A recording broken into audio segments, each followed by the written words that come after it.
প্রিয় শিক্ষার্থীরা, তোমরা সবাই কেমন আছো? আশা করি তোমরা সবাই ভালো আছো। আমিও ভালো আছি। আমরা সবাই ঘরে থাকি। এই করোনা পরিস্থিতিতে ফাতেহা উচ্চ বিদ্যালয়ের অনলাইন ক্লাসে তোমাদের স্বাগতম জানাচ্ছি এবং আমাদের ফাতেমা উচ্চ বিদ্যালয়ের প্রধান শিক্ষিকাকে ধন্যবাদ জানাই। প্রিয় শিক্ষার্থীরা, আমি মোহাম্মদ আবু বকর সিদ্দিক, সহকারী শিক্ষক, পদার্থবিজ্ঞান, ফাতেমা উচ্চ বিদ্যালয়। আজ তোমাদের আমি একটা জিনিস দেখাবো। তোমরা সবাই জিনিসটা দেখো যে একটা স্থির বস্তু আছে। এই স্থির বস্তুটাকে যদি আমি এভাবে বল প্রয়োগ করি তাহলে দেখো বস্তুটা কি হচ্ছে, সরে যাচ্ছে। অর্থাৎ আমি বস্তুটাকে বল প্রয়োগ করলাম। তাহলে প্রিয় শিক্ষার্থীরা, আজকে আমরা পড়ব নবম দশম শ্রেণীর তৃতীয় অধ্যায়ের বলের উপর। বলের উপর আমরা এই অধ্যায়ের উপর আজকে আমরা আলোচনা করব। আমরা এই অধ্যায়ের উপর আজকে আমরা ক্লাস করি। আমরা জানি যে কোনো একটা স্থির বস্তু, অর্থাৎ তোমরা সবাই জানো যে বিজ্ঞানী নিউটনের 3টা সূত্র আছে। প্রথম সূত্রটায় বলা ছিল যে বাহ্যিক বল প্রয়োগ না করলে স্থির বস্তু স্থিরই থাকবে এবং গতিশীল বস্তু সুষম দূরত্বে সরল পথে চলতে থাকবে। আর এই সূত্র থেকেই ধারণা করা হয়েছে যে একটা স্থির বস্তুর উপর যদি ক্রিয়াশীল কোনো ক্রিয়া করা হয়, স্থির বস্তুর উপর যদি ক্রিয়া করা হয় তাহলে ওই স্থির বস্তুটা গতিশীল হবে বা গতিশীল হওয়ার চেষ্টা করে, গতি পরিবর্তন করতে পারে বা গতি পরিবর্তন করার চেষ্টা করে। তাহলে সেটাকে আমরা বলি গতির পরিবর্তন যখন হচ্ছে তখন আমরা এটাকে বলবো বল। প্রিয় শিক্ষার্থীরা, আমরা পূর্বের ক্লাসে আমরা নিউটনের প্রথম সূত্র নিয়ে আলোচনা করেছিলাম। আজকে আমাদের পাঠ্য বিষয় হবে বিজ্ঞানী নিউটনের দ্বিতীয় সূত্র। তাহলে তোমরা লিখে নাও নিউটনের দ্বিতীয় সূত্র। তাহলে নিউটনের দ্বিতীয় সূত্র নিয়ে আজকে আমরা আলোচনা করব। দ্বিতীয় সূত্র, তাহলে বিজ্ঞানী নিউটনের দ্বিতীয় সূত্র নিয়ে আজকে আমরা আলোচনা করব। প্রথমে আমরা জানি যে বিজ্ঞানী নিউটনের দ্বিতীয় সূত্র থেকে ক্রিয়াশীল বল এবং এর দ্বারা শ্রেষ্ঠ ত্বরণের সম্পর্ক নির্ণয় করা যায়। তাহলে আমরা প্রথমে আসি, কয়েকটি বিষয় আমরা একটু লক্ষ্য রাখি। আমরা তোমাদের প্রথমে আমরা ত্বরণ সম্পর্কে একটু ধারণা দিব। আমরা ত্বরণ সম্পর্কে একটু ধারণা নিই। ত্বরণ সময়ের সাথে বেগের পরিবর্তনের হারকে ত্বরণ বলে। অর্থাৎ সময়ের সাথে সাথে যদি বেগের পরিবর্তন হয় আমরা তখন বলতে পারবো ত্বরণ। যেমন তোমরা লিখে নাও সময়ের সাথে বেগের পরিবর্তনের হারকে ত্বরণ বলে। প্রিয় শিক্ষার্থীরা, আমরা একটু ত্বরণ সম্পর্কে জেনে আমরা আজকে আমাদের যে পাঠ্য বিষয় বিজ্ঞানী নিউটনের দ্বিতীয় সূত্র, আর এই দ্বিতীয় সূত্রের উপরে আমাদের যে বিস্তারিত যে ক্লাসটা হবে আমরা মনোযোগ সহকারে শুনবো। প্রথমে আমরা একটু খেয়াল করি যে সময়ের সাথে বেগের পরিবর্তনের হারকে ত্বরণ বলে। তাহলে বলো তো প্রিয় শিক্ষার্থীরা, যে ত্বরণ সমান কি হবে? ত্বরণ সমান হবে বেগ বাই সময়। অর্থাৎ ত্বরণ হবে বেগের সময়ের অনুপাত। তাহলে এখানে আমরা বলতে পারবো যে এই বেগ সমান আমরা জানি দূরত্ব বাই সময়। তাহলে আমরা বলতে পারি 1 বাই সময়। তাহলে সমান দূরত্ব বাই সময় স্কয়ার। তাহলে দূরত্ব বাই যদি সময় স্কয়ার হয়, দেখো তোমরা অতি সহজে এখান থেকে মাত্রা বের করতে পারবে। দূরত্বের একক l, সময়ের একক t স্কয়ার। তাহলে কি হবে? l/2। অর্থাৎ এখানে যদি তোমরা একক নির্ণয় করতে পারো, দৈর্ঘ্যের একক হচ্ছে মিটার, দৈর্ঘ্যের একক হচ্ছে মিটার আর সময়ের একক হচ্ছে সেকেন্ড -2। তাহলে মিটার পার সেকেন্ড স্কয়ার, এটা আমরা বলতে পারি যে ত্বরণের একক মিটার পার সেকেন্ড স্কয়ার। এখান থেকে তুমি বলতে পারবা, এখান থেকে তুমি একক বের করতে পারবা, মাত্রা বের করতে পারবা। প্রিয় শিক্ষার্থীরা, আমরা আরো একটা বিষয় আমরা একটা ধারণা নিব, সেটা হচ্ছে ভরবেগ। ভরবেগ ভরবেগ শব্দটা আমরা দেখো খুব সহজ একটা পরিচিত শব্দ। ভরবেগ, যার ভর আছে তাকে গতিশীল করলে বেগ হবে, তাহলে ভরবেগ অর্থাৎ ভর আর বেগের গুণফলকে আমরা ভরবেগ বলবো। তাহলে দেখো ভর ও বেগের গুণফলকে ভরবেগ বলে। ভরবেগ বলে। প্রিয় শিক্ষার্থীরা, তাহলে দেখো আমরা সহজেই বলতে পারবো যে এখানে লিখে নাও আর একটু ভালো হয়, যে কোন বস্তুর ভর ও বেগের গুণফলকে ভরবেগ বলে। প্রিয় শিক্ষার্থীরা, আরো একটা বিষয় দেখো, যে তুমি যদি এখান থেকে মাত্রা বের করতে চাও তাও তুমি মাত্রা বের করতে পারবে। যেমন ভরবেগ সমান আমরা বলতে পারবো ভর গুণ বেগ। তাহলে ভর হচ্ছে m আর বেগ মানে কি, যদি তুমি আমরা এতে যাই তাহলে আমরা বলতে পারবো দূরত্ব বাই সময় স্কয়ার।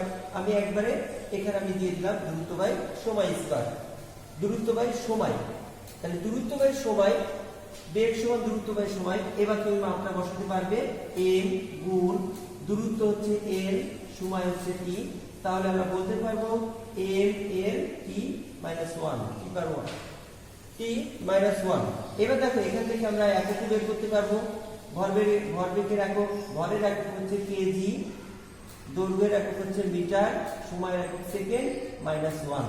তাহলে দেখো ভরবেগ কোনো বস্তুর, যে কোনো, আমরা দেখে থাকি যে কোনো একটা বস্তুর ভরবেগ, যেমন দেখো তোমরা বিদ্যালয়ে প্রতি বছর যে বার্ষিক ক্রীড়া প্রতিযোগিতা হয় সেখানে একটি খেলা প্রায় দেখে থাকি, সেটা হচ্ছে গোলক নিক্ষেপ।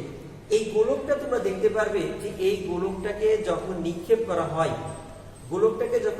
করা হয় তখন দেখবে যে ওই গোলকটার একটা নির্দিষ্ট ভর আছে। যখন তুমি ওইটাকে বল প্রয়োগ করবা তখন এক স্থান থেকে অন্য স্থানে যাবে। অর্থাৎ আমরা এভাবে বলতে পারি যে একটা বস্তু, এই বস্তুর ভর থাকবে আর তার একটা আদিবেগ থাকবে। বস্তুটাকে যখন নিক্ষেপ করা হয় নির্দিষ্ট সময়ের পরে, যখন বস্তুটা এই স্থানে চলে আসবে তখন দেখো তার ভর থাকবে আর শেষ বেগ আসবে। তাহলে কি হলো, এখানে আমাদের যে কোনো বস্তুর অর্থাৎ ভর আর বেগের গুণফলকে আমরা বলবো ভরবেগ বলি। অর্থাৎ ভর এবং বেগের গুণফলই হচ্ছে ভরবেগ। তাহলে প্রিয় শিক্ষার্থীরা, তুমি খুব সহজে বলতে পারবে যে ভর আর বেগের গুণফলকে কোনো বস্তুর ভরবেগ বলা হয়। অর্থাৎ কোনো বস্তুর ভর ও বেগের গুণফলকে আমরা কি বলবো, ভরবেগ বলবো। যেমন দেখো তোমাদের আরো কয়েকটা বলের উপরে আমরা কয়েকটা কথা বলি, সেটা হচ্ছে যে বস্তুর গতি এবং আকারের উপরে বিভিন্ন বলের পরিবর্তন হয়। যেমন দেখো একটা স্থির কোনো বস্তুকে যখন তুমি ধাক্কা দিবে, যেমন দেখো আমার হাতে একটা ডাস্টার আছে, এই ডাস্টারটাকে যদি আমি এখানে দেখো বস্তুটা আমার স্থির আছে, তাহলে বস্তুটাকে যখন আমি বল প্রয়োগ করবো তখন কি হয়ে যাবে, এটা গতিশীল লাভ করবে। অর্থাৎ এটা গতিশীল লাভ করবে। তাহলে একটা গেল। এবার দেখো দ্বিতীয়টা হচ্ছে যে কোনো একটা গতিশীল বস্তু আসছে, অর্থাৎ একটা গতিশীল বস্তুকে যদি পিছন দিক থেকে ধাক্কা দেওয়া হয় তাহলে বস্তুটা কি হবে, আরো বেশি দ্রুত যাবে। তাহলে এটাও একটা পরিবর্তন হচ্ছে। এবার দেখো যে এখানে আমি তোমাদের সামনে একটা প্লাস্টিকের একটা বোতল তোমাদেরকে দেখাচ্ছি। এই প্লাস্টিকের বোতলটা দেখো, যে এই প্লাস্টিকের বোতলটাকে যদি আমি এখন বল প্রয়োগ করি তাহলে কি হচ্ছে দেখো তো, আমরা যদি এই বস্তুটাকে এখন বল প্রয়োগ করি তাহলে কি হচ্ছে, এর আকারে পরিবর্তন হয়ে যাচ্ছে। অর্থাৎ এখানে বলের উপর নির্ভরশীল।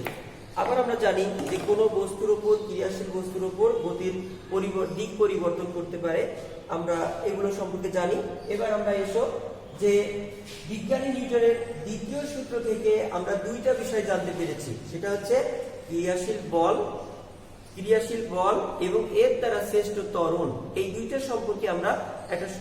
সম্পর্কে আমরা এর মধ্যে সম্পর্ক আমরা সহজে জানতে পারবো। তাহলে বিজ্ঞানী নিউটনের দ্বিতীয় সূত্রটা আমরা একটু লিখি, এখানে দেখো দ্বিতীয় সূত্রটা হচ্ছে বস্তুর ভরবেগের পরিবর্তনের হার, বস্তুর ভরবেগের পরিবর্তনের হার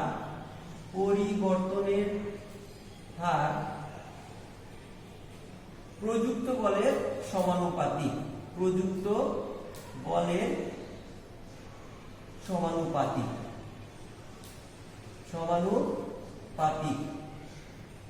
এবং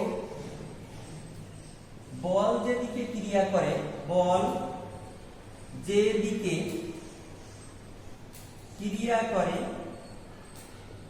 বস্তুর ভরবেগের পরিবর্তন সেই দিকে হয়। প্রিয় শিক্ষার্থীরা, আমরা বিজ্ঞানী নিউটনের যে তৃতীয় সূত্রটা আমরা লিখলাম, একটু সবাই একটু লক্ষ্য করে দেখো, বস্তুর ভরবেগের পরিবর্তনের হার প্রযুক্ত বলের সমানুপাতিক এবং বল যেদিকে ক্রিয়া করা হবে বস্তুর ভরবেগের পরিবর্তনই সেদিকে হবে। তাহলে আমরা বার্ষিক ক্রিয়া প্রতিযোগিতার যে গোলক নিক্ষেপটা হয় আমরা সেটা দিয়েও আমরা চিন্তা করতে পারি যে এখানে আমি একটা গোলক নিলাম, গোলকে দেখো যে একটা নির্দিষ্ট ভর থাকবে, ভরটাকে আমরা ধরলাম m এবং এই বস্তুটার একটা আদিবেগ থাকবে, আদিবেগটা ধরলাম u। অবশ্যই বস্তুটার ভরবেগ যেহেতু আদিবেগ শূন্য হবে, কারণ এখানে বস্তুটি স্থির আছে। এবার বস্তুটিকে যখন আমরা নিক্ষেপ করব তখন দেখো বস্তুটির ভরের কোনো পরিবর্তন হবে না, বস্তুটির ভর আমার এখানে যা আছে তাই থাকবে, শুধু বেগের পরিবর্তন হচ্ছে। তাহলে দেখো এখানে বেগটা, তাহলে আমরা বুঝতে পারলাম যে আদি ভরবেগ যদি m হয়, আদি ভরবেগ অর্থাৎ দেখো ভর ও বেগের গুণফল আদি ভরবেগ, অর্থাৎ এখানে দেখো ভর হচ্ছে m, আদি বেগ হচ্ছে u, t হচ্ছে সময় পরে দেখো বেগের পরিবর্তন হলো। যখনই বেগের পরিবর্তন হলো তখন আমরা বলতে পারবো যে এখানে ভরবেগের পরিবর্তন সময়ের সাপেক্ষে। তাহলে এখানে ত্বরণ সম্পর্কে আমরা জানতে পারলাম। তাহলে দেখো যে আমি প্রথমে তোমাদেরকে বলেছিলাম যে এই বিজ্ঞানী নিউটনের দ্বিতীয় যে সূত্র আছে এই সূত্র থেকে আমরা বলতে পারবো বস্তুর যে ওপর যে ক্রিয়াশীল বল এবং বস্তুর উপর ক্রিয়াশীল বল, অর্থাৎ এই বস্তুর উপরে একটা বল প্রয়োগ হবে। তাহলে দেখো এই যে ক্রিয়াশীল বল এবং যখন পরিবর্তন হলো তখন আমরা সেই পরিবর্তনের সাপেক্ষে ত্বরণ সম্পর্কে আমরা জানতে পারলাম। প্রিয় শিক্ষার্থীরা, তাহলে এবার দেখো এখানে আমার এই বস্তুর আদি ভরবেগ বলতো আদি ভরবেগ অর্থাৎ ভর ও বেগের গুণফল। তাহলে এখানে আমরা বলতে পারবো আদি ভরবেগ হচ্ছে mu। এবার দেখো শেষ ভরবেগ, দেখো এখানে শেষ ভরবেগ, তাহলে শেষ ভরবেগ সম্পর্কে আমরা বলতে পারবো mv। তাহলে আদি ভরবেগ হচ্ছে mu এবং শেষ ভরবেগ হচ্ছে mv। প্রিয় শিক্ষার্থীরা, তাহলে এবার দেখো যে যেহেতু আমরা জানি যে ভরবেগের পরিবর্তন হলো, তাহলে আমরা এখন বলতে পারবো যে ভরবেগের পরিবর্তন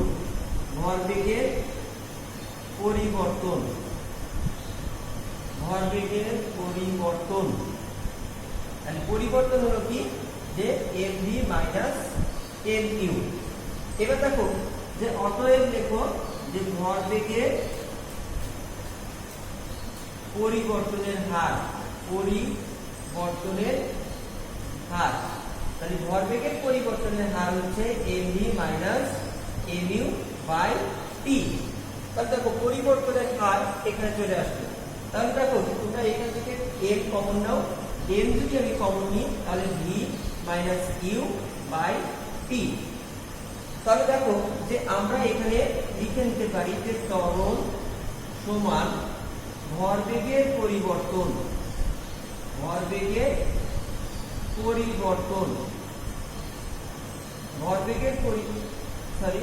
এখানে হবে বেগের পরিবর্তন। তাহলে বেগের পরিবর্তন বাই সময়। তাহলে দেখো ত্বরণ a সমান বেগের পরিবর্তন হবে v minus you by T. তাহলে দেখো আমি এখন এখানে এইটার পরিবর্তে আমি এখানে বসাতে পারবো এম এ। তাহলে দেখো যে আমি যখন এখানে বসাতে পারছি এম এ অর্থাৎ ভরবেগের পরিবর্তনের হার এম এ আসলো। এবার প্রিয় শিক্ষার্থীরা আমরা একটু লক্ষ্য রাখি যে এর পরে আমরা যে বিষয়টা নিয়ে আলোচনা করবো, তাহলে দেখো যে এখানে আমরা ত্বরণ সম্পর্কে জানলাম, ভরবেগের পরিবর্তন সম্পর্কে আমরা জেনেছি। এবার আমরা জানবো যে কিভাবে এই সূত্র থেকে আমরা বলের পরিমাপ করতে পারবো, যে একটা বল কত হতে পারে সেটা আমরা পরিমাপ করে দেখাতে পারবো।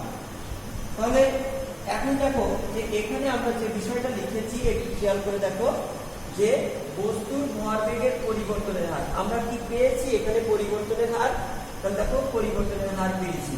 তাহলে এই সূত্র অনুসারে আমরা পেয়ে থাকি যে এই সূত্র অনুসারে যদি আমরা জানি যে ভরবেগের পরিবর্তনের হার প্রযুক্ত বলের সমানুপাতিক, তাহলে এইটার সাথে আমার এখানে যে প্রযুক্ত বল হলো সেই বলের সমানুপাতিক। তাহলে লিখো অতএব F ভ্যারিজেস এম এ। দেখো আমার এখানে সূত্রের আলোকে আমি কিন্তু এখানে বসিয়েছি যে F ভ্যারিজেস এম এ। এবার দেখো যে এখানে আমরা এই সমানুপাতিককে উঠানোর জন্য আমরা একটা ধ্রুবক এখানে নিয়ে আসবো, যে অতএব কে বা লিখো এখানে F সমান কে এম এ। এটাকে আমরা 1 নম্বর সমীকরণ দিলাম। তাহলে 1 নম্বর সমীকরণ দিয়ে এবার দেখো আমরা যদি এখন এখানে আমরা লিখবো যে 1 কেজি ভরের, অর্থাৎ ভরের মান যদি আমার 1 কেজি হয় আর বল যদি হয় আমাদের 1 নিউটন, তখন দেখো ত্বরণ সৃষ্টি হবে 1 মিটার পার সেকেন্ড স্কয়ার ত্বরণ সৃষ্টি হবে। তাহলে 1 মিটার পার সেকেন্ড স্কয়ার ত্বরণ যখন সৃষ্টি হবে তখন আমরা এখানে বলতে পারবো যে 1 নম্বর হতে পাই। তাহলে 1 নম্বর হতে আমরা 1 নম্বর হতে পাই। তাহলে এখানে দেখো এখানে আমরা যদি বসাই 1 নিউটন, এখানে কে বসালাম, এখানে 1 কেজি আর এখানে 1 মিটার পার সেকেন্ড স্কয়ার। তাহলে দেখো এখানে আমরা ক্যালকুলেশন করলে আমাদের উত্তর আসবে কে সমান 1 আসবে। এবার কে এর মানটা যদি আমরা একই বসাই তাহলে দেখো কে এর মান বসিয়ে পাই। এখন যদি আমরা কে এর মানটা যদি বসাই তাহলে দেখো F সমান কে এম এ। তাহলে আমরা বলতে পারবো কি F সমান এম এ। তাহলে দেখো আমরা বলের যে পরিমাপ করার জন্য আমরা সমীকরণ পেয়ে গেছি। তাহলে এখানে আমরা বলতে পারবো বল সমান ভর গুণ ত্বরণ। তাহলে বল সমান ভর গুণ ত্বরণ। তাহলে দেখো এই সূত্র অনুসারে আমরা খুব সহজে বলের পরিমাপ করতে পারি। প্রিয় শিক্ষার্থীরা, আজকে আমরা যে বিষয়টা নিয়ে আলোচনা করেছি আমি তার শেষে তোমাদেরকে কয়েকটা কথা বলি যে ভর বেগ, অর্থাৎ ভর ও বেগের গুণফলকে আমরা ভরবেগ বলবো। তাহলে এখানে তুমি যত ভরবেগের পরিবর্তন হবে আমরা জানি যে এখানে বিজ্ঞানী নিউটনের দ্বিতীয় সূত্রে যেটা বলা আছে যে ভরবেগের পরিবর্তনের হার প্রযুক্ত বলের সমানুপাতিক, অর্থাৎ ভরবেগের যেভাবে যত পরিবর্তন হবে আর তার সাপেক্ষে বলের সমানুপাতিক হবে। তাহলে কি বোঝা যাচ্ছে যে ভরবেগের পরিবর্তনের হারটা যত বেশি হবে আমার প্রযুক্ত বল তত বেশি হবে, ভরবেগের পরিবর্তনের হার যত কম হবে আমার প্রযুক্ত বল তত কম হবে। তাহলে ভরবেগের পরিবর্তনের হার প্রযুক্ত বলের সমানুপাতিক হবে। তাহলে প্রিয় শিক্ষার্থীরা, আমরা সহজে বলতে পারবো ভরবেগের পরিবর্তনের হার প্রযুক্ত বলের সমানুপাতিক, বল যেদিকে ক্রিয়া করে বস্তুর ভরবেগের পরিবর্তন সেদিকে হয়। এই সূত্রের অনুসারে আমরা খুব সহজেই F সমান m এর প্রতিপাদন করতে পারবো এবং এর সাহায্যে আমরা খুব সহজে যে কোনো বস্তুর বল নির্ণয় করতে পারবো। প্রিয় শিক্ষার্থীরা, আজকে আমাদের এই ক্লাসের মূল যে প্রশ্নটা ছিল সেটা সম্পর্কে আমি চেষ্টা করেছি তোমাদেরকে বোঝানোর জন্য। তোমরা আশা করি বুঝতে পেরেছো।